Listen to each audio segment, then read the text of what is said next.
নমস্কাৰ আজি আমি আপোনালোকক জনাব বিচাৰিম অগ্নিবীৰ চাকৰিটোৰ ওপৰত কেনেকুৱা কি ধৰণৰ সুবিধাসমূহ দিয়া হয় বা অগ্নিবীৰ চাকৰিটো পালে আমি কোনবোৰ সুবিধা পাম এ টু জেড আপোনালোকক আপডেট দিবলৈ চেষ্টা কৰিম সকলোখিনি বুজাম অফিচিয়েল আপডেটৰ সৈতে সকলোখিনি অফিচিয়েল কথা ক'ম কোনো ধৰণৰ ফেক বা অন্য কথা আমি কিছুমান এড কৰি আপোনালোকক ক'ব নিবিচাৰোঁ এতিয়া যেহেতু আমাৰ অগ্নিবীৰ ৰিজাল্ট আহি আছে ৰিজাল্ট আহি যোৱাৰ পিছত তাৰ পিছতে গোটেই প্ৰক্ৰিয়াখিনি হৈ আমাৰ ফাইনেল মেৰিটটো মাৰিব বা ফাইনেল ৰিজাল্টটো আহিবই এতিয়া আমি অগ্নিবীৰ এই ভৰ্তিটোত জইন হোৱাৰ আগতে আমি অগ্নিবীৰ এই প্ৰক্ৰিয়াটোৰ বিষয়ে আমি জানিব লাগিব ফিজিকেল মেডিকেল সেইবোৰ কথা নকওঁ কিন্তু আমি যদি পাই গ'লোঁ বা চিলেকশ্যন বা মেৰিট লিষ্টত নাম আহিলে আমি কোনবোৰ সুবিধা পাম বা দৰমহাৰ পৰা আদি কৰি কেনেকুৱা কি ধৰণৰ কামসমূহ আমাৰ ক্ষেত্ৰত প্ৰযোজ্য হ'ব পোনপ্ৰথমতে কৈ ল'ব বিচাৰিছোঁ অফিচিয়েল আপডেটৰ সৈতে অগ্নিবীৰ যিটো এই ভৰ্তি ওলাইছে এইটো হৈছে কেৱল 4 বছৰীয়া এটা চাকৰি আপোনালোকে কেৱল 4 বছৰৰ বাবে এই চাকৰিটো কৰিব পাব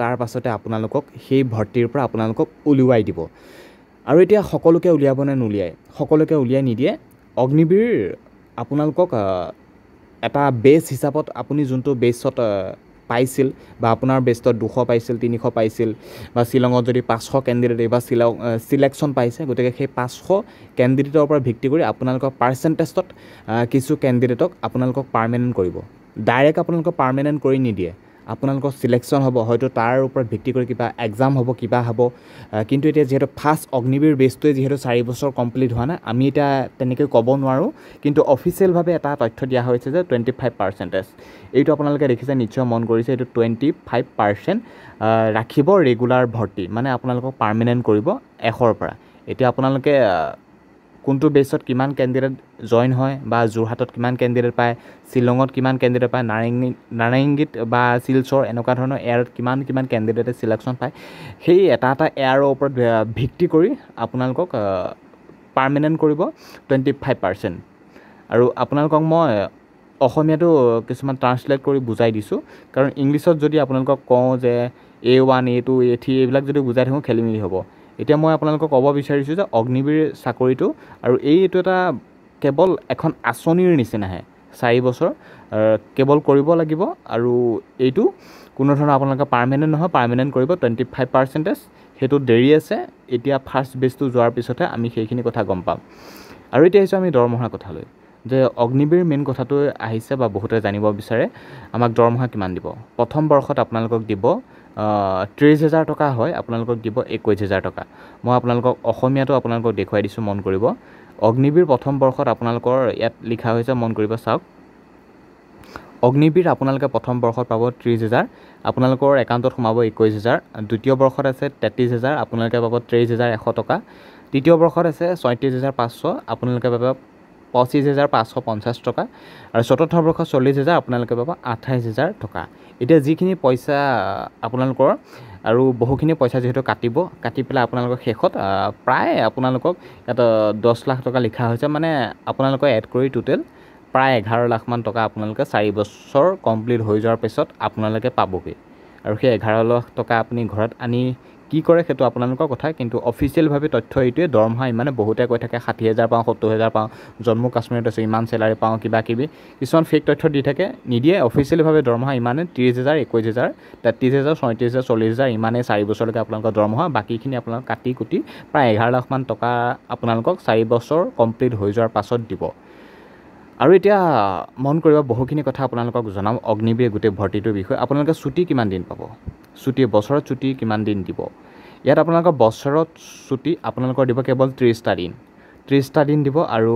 আপোনালোকৰ স্বাস্থ্যৰ ওপৰত ভিত্তি কৰি বা কিবা যদি মেডিকেলি যদি আপোনালোকৰ কিবা অসুবিধা হয় বা কিবা স্বাস্থ্যজনিত যদি কিবা কাৰণ থাকে তেনেহ'লে সেইটোৰ ওপৰত নিৰ্ভৰ কৰি সেইটো ছুটি এক্সট্ৰা হ'ব কিন্তু আপোনালোকৰ যিটো মেইন ছুটি থাকে বছৰেকত কেৱল 30 দিন আপোনালোকে অগ্নিবীৰত ছুটি পাব 4 বছৰ মানে বছৰত আপোনালোকে 30 দিনকৈ পাব আৰু ইয়াত আপোনালোকৰ অসমীয়াত দেখুৱাই দিছে বাৰ্ষিক ছুটি বছৰত 30 দিন আৰু অসুস্থতা ছুটিৰ ওপৰত চিকিৎসা পৰামৰ্শৰ ওপৰত ভিত্তি কৰি সেইটো ছুটিও এক্সট্ৰা হ'ব আৰু এতিয়া আহিছোঁ অগ্নিবীৰৰ যি আমাৰ আঁচনি ইয়াত লিখা হৈছে 13 নম্বৰ দফা মন কৰিব এইখন এখন আঁচনিহে আঁচনিৰ অধীনত নামভৰ্তি কৰা অগ্নিবীৰত দৰমহা দিয়া হ'ব সেইটো আপোনালোকে গম পাইছে কিমান ক'ত দৰমহা দিয়া হয় আৰু অগ্নিবীৰৰ কোনো ধৰণৰ আপোনালোকৰ যিটো আমাক থাকে যেনেকৈ আমি মান্থলি কিছুমান পাই থাকে যিটোক আমি কওঁ পেঞ্চন বা পেঞ্চন বুলি বহুতে কয়, গতিকে পেঞ্চনৰ অসুবিধা ইয়াত নাই। অগ্নিবীৰৰ 4 বছৰ কালত কোনো ধৰণৰ পেঞ্চনৰ সুবিধা নাই। আৰু ইমানেই কথা আছিল, দৰমহাৰ কথা ইমানে 30,000, 33,000, 37,000 আৰু বাকী আপোনালোকৰ অসুস্থতাৰ পৰা ভিত্তি কৰি সেইটো ছুটি এক্সট্ৰা, বাকী বছৰেকৰ ছুটি 30 দিন। আৰু এইখন কেৱল আঁচনিৰ জৰিয়তে উলিওৱা এটা কেৱল 4 বছৰীয়া এটা ভৰ্তিহে, কোনো ধৰণৰ পাৰ্মানেণ্ট নহয়। পাৰ্মানেণ্ট কৰিব আপোনালোকক 4 বছৰৰ পাছত 25%।